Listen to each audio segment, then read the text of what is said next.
Have you ever pondered over the idea of space being cluttered?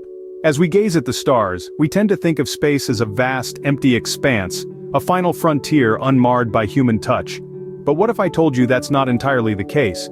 There's a hidden threat lurking above us, a silent menace we've created ourselves: space debris.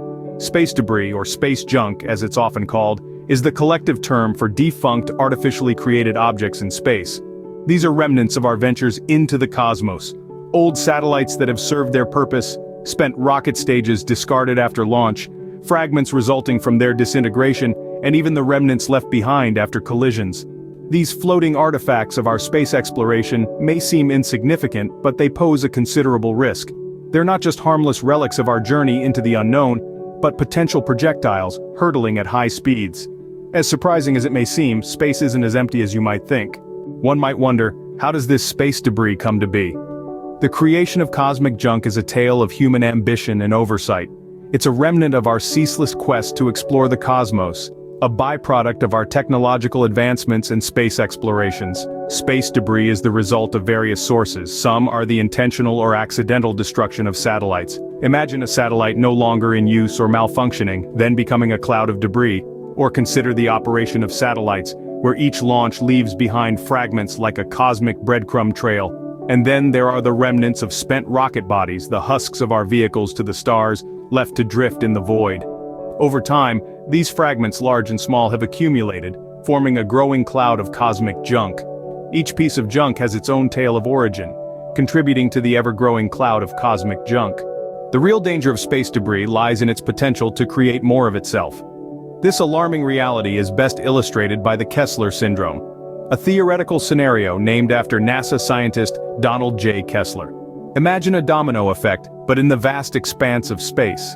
In this scenario, the density of objects in low Earth orbit becomes so high that collisions between objects are not just possible, but inevitable. Each collision, be it between two defunct satellites or a piece of debris and a functioning spacecraft, generates even more space debris.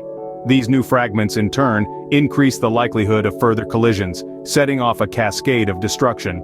This chain reaction, once started, could continue for centuries, making certain orbital ranges unusable. This is the potential nightmare of the Kessler syndrome. If realized, it could render space activities and the use of satellites in specific orbital ranges impractical for many generations. The stakes are high, and the time to act is now. So what can be done to solve this growing problem?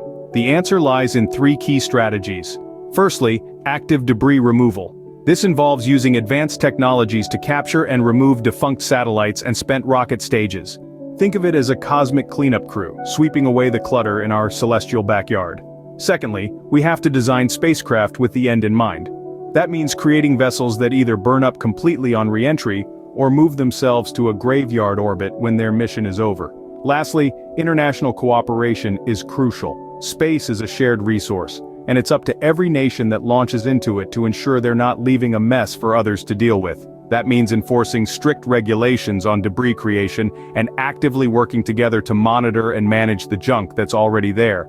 In the end, the responsibility to keep space safe and sustainable falls on all of us. After all, space is the final frontier, and we've only just begun exploring it.